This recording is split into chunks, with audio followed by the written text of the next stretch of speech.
Okay, today we're going to extend our little graph exercises and talk a little bit about the equations and how we can work from a graph to an equation as well as from an equation to a graph. So this is just for review. Remember that D is actually our vertical shift, and you can write it in front or at the end of any function, of any trig function. And the midline or vertical shift is y equals d.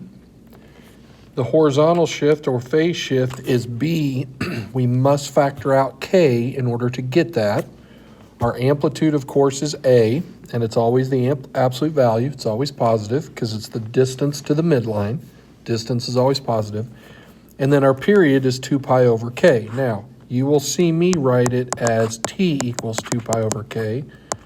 Just because it's it's old habits. T is time, period is time, and so I use letter T oftentimes instead of P. Now, looking at this graph, we can find the equation. The first thing we need to identify is what kind of graph is it? Is it sine or cosine? Well, remember, sine starts at the origin, so we'll go with sine. The amplitude right here is 3, as it is there. So the midline is 0 then.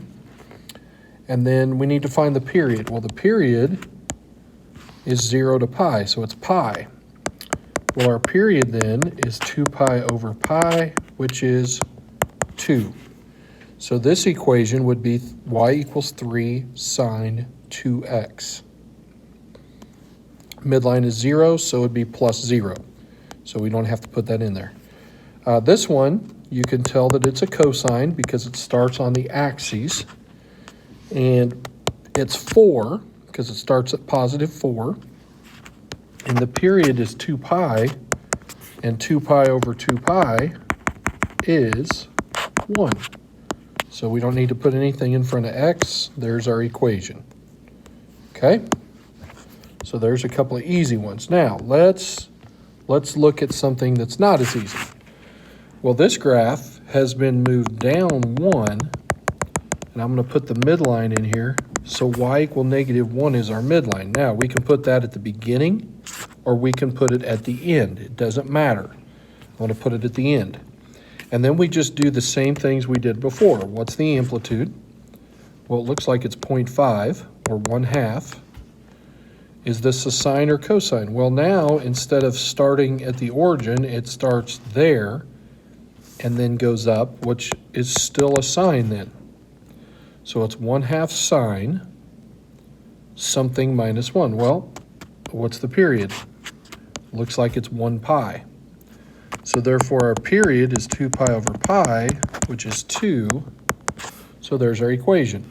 Y equal 1/2 sine 2x minus 1. Or negative 1 plus 1/2 sine 2x. Doesn't matter where I put that midline.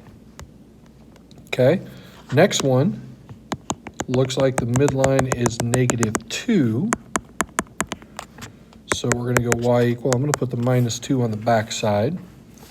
It looks like our peak and trough still are 1. So our amplitude's 1. And we start up above there, so that's cosine. The period, though, is 3 pi before it repeats. So 2 pi over 3 pi is 2/3. So period is 2/3. And now there's no horizontal shift, no phase shift. So there's our equation. Cosine 2/3 x minus 2. Okay. Now this one is not the same as our notes. So I'm going to go over here and put it over here. And this is, I believe, 8/3 pi. And we can see that graph on your note guide is minus 1 for our midline. Now, if it starts here then and ends here, it looks like that's going to be a sine. And then our amplitude looks like it's going to be negative 1 sine because we went down first. I hope this is the same as yours. Now our period is 2 pi over 8 pi over 3, which if you multiply by the reciprocal, you get 3/4. So it's negative sine 3/4 x minus 1. I hope that's the same as yours. Okay, now, finishing up here, now we're going to go from the equation to what it is and then look at the graph. So the amplitude here is obviously 2.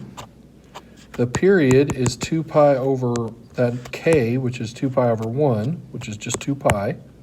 Okay, the midline is y equals 3.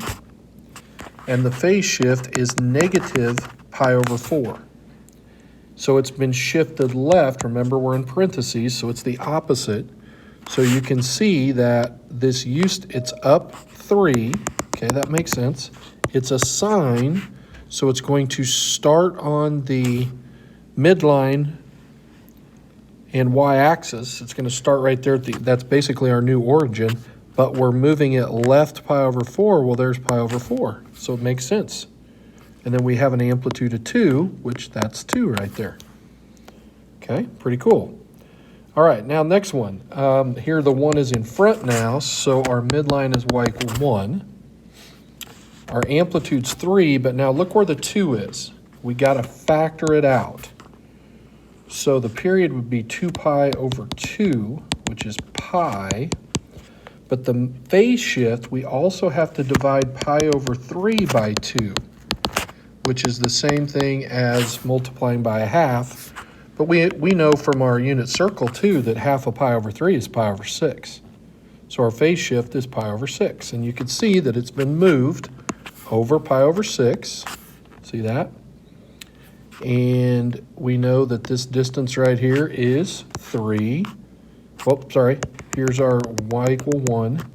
And we can see that that's 3 and that's 3. Pretty cool. And then the amplitude we can see, or the period, is just pi. Okay. Third example. The amplitude, the number in front, is a 1. The period is 2 pi over 3. We've got to factor that 3 out. So what's 3 pi over 4 divided by 3? Well, that would be just 1 pi over 4. But it's negative because it's the opposite sign. And the midline then is nothing, so it's y equals 0.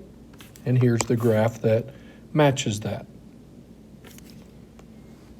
Then finally, on this one, the amplitude would be 2.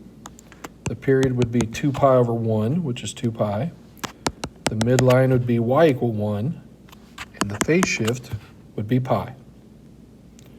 So if you want to look over this again, and I encourage you to do so, but that's it really in a nutshell on sine and cosine graphs. Whoa, I don't know where that came from. Let's trash that.